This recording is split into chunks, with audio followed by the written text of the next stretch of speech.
Hello and welcome, I'm Dante from Low Mana and we've just had another Anthem livestream, this time covering the much anticipated loot and progression.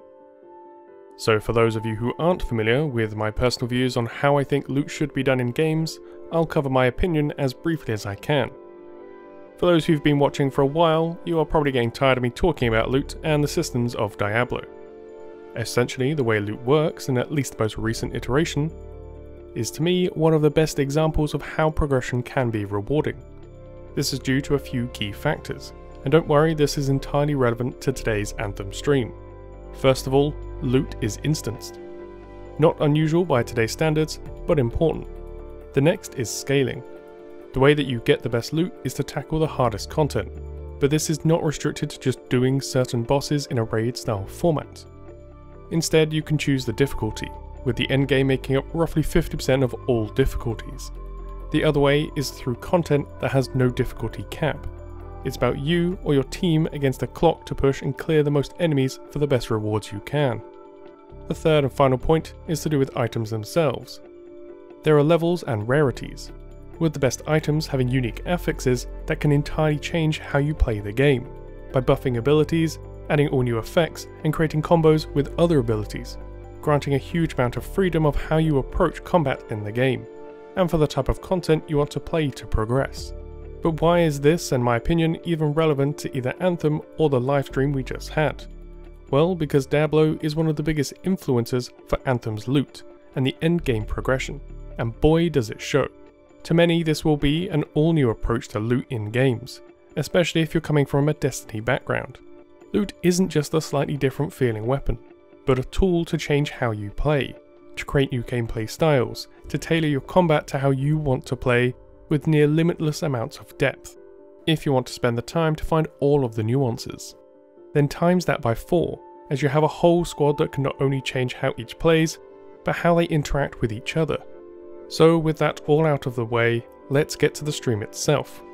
I took the time to state some of this information because I might have a tendency to link back to these ideas, so hopefully I've added a little context as to why. I may have also been spouting these same talking points to you via Discord if you happen to be in any of the Anthem ones, so apologies for that. Well, kind of. Starting off with a special guest being teased by Ben for the last week. This turned out to be Darren McPherson, a gameplay producer for Anthem, who, as you might have guessed, will be doing a lot of the explaining when it comes to the systems being covered, as well as creating the 2 example javelins they ran through. I'm going to break down all that was covered into 3 topics. Initially, the Forge and its UI, loot and how it works, and finally progression and how to earn loot. It's been a long time coming to see what the Forge looks like in-game, and frankly, it's pretty simple, which is a good thing. Following the identical styles to customization screen, no big surprise, but they've definitely gone for a minimalist approach, though you can still see all of the information you need to. There are 5 sections, one for each weapon slot. In the case of the Colossus, one of these is taken up by a unique slot, for the heavy weapons that only they have access to. The others are split amongst the ability slots, and the much rumoured component slots. Going into each will bring up all the applicable weapons, abilities and components. The abilities are what we've seen before from the websites. Components, though, are something new. We have heard them referenced before, as their way of adding traits in one of the Q&As months back. Currently, there are 6 slots, which is honestly more than I was expecting. Last I had heard, they were going with 3 internally, so doubling that is a nice change. And with that, we move on to the big news, our very first look at the stats of items. Just as they did on the stream, this section needs a bit of a caveat. All the items you see here are still in development, and many bugs are in the build they showed, resulting in all the percentages being 0 or not working as intended. With that one out of the way, loot is looking amazing, and I really mean that. This is the exact style of system I've been saying we need in games like Destiny or other new games claiming to be looter shooters. The reason for this is because of the amount of depth that can come from it, which is amplified when you split out the cosmetic part from the gear.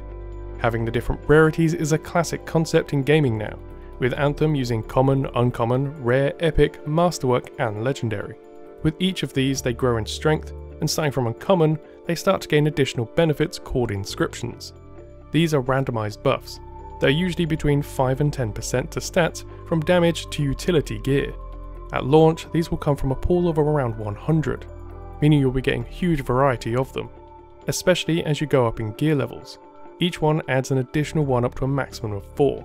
From here we hit the Masterwork tier, which takes the traditional legendary slot in other games, much like legendaries in Diablo that give a unique property, similar to an inscription but more impactful.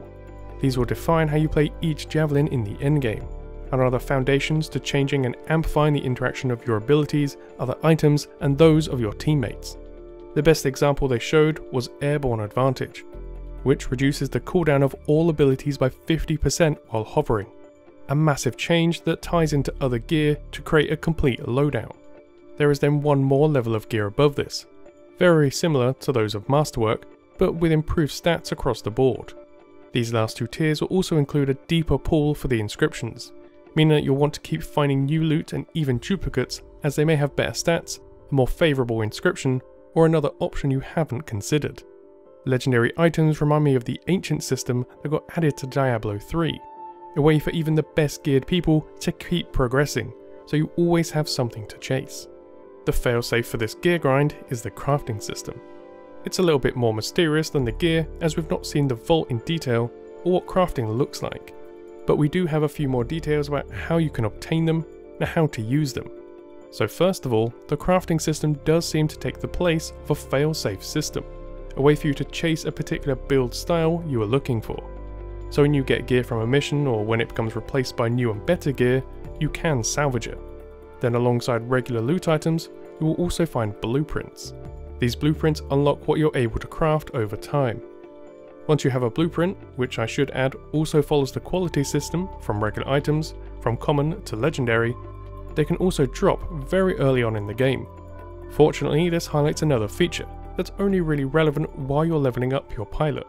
They will always scale to your current level, so don't become redundant until after your gear surpasses what they can put out.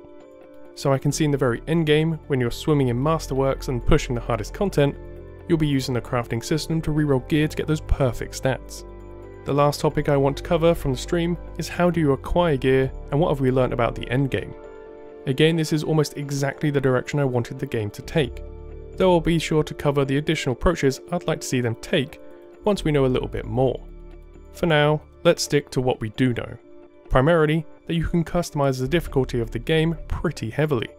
There are 3 core difficulties. You'll be using these to gain gear up until you hit the true endgame. Again, another idea entrenched in the Diablo gameplay. So once you hit max level and start collecting some decent gear, maybe 1 or 2 Masterworks, you're ready to hit that end game, which is an additional 3 difficulties over hard. These will be difficult. Each time you bump up in difficulties, enemies scale, dealing more damage and gaining more health. This allows for several things to happen. First off, the gear you'll be getting with each level bump will get better and better, exactly like how the magic find system works within Diablo. The most obvious benefit this provides is a personal goal for each player. You can pick how hard you want to push yourself and your build versus the difficulties, ultimately ending in the top tier where you'll be showered in legendaries. Secondly, it means all content, from campaign missions to the open world, will always be relevant, as you decide how challenging they are, and the best loot can drop from any of these due to the magic find system. This leads us into the more unknown part of the endgame, the really high stuff. We know there will be strongholds, and Darren even referenced possible dungeons and raids you can fight, all of which will follow the same difficulty structure for magic find. These will be the peak to aim for if you want to be the very best freelancer you can be, while allowing everyone to experience story elements of the game.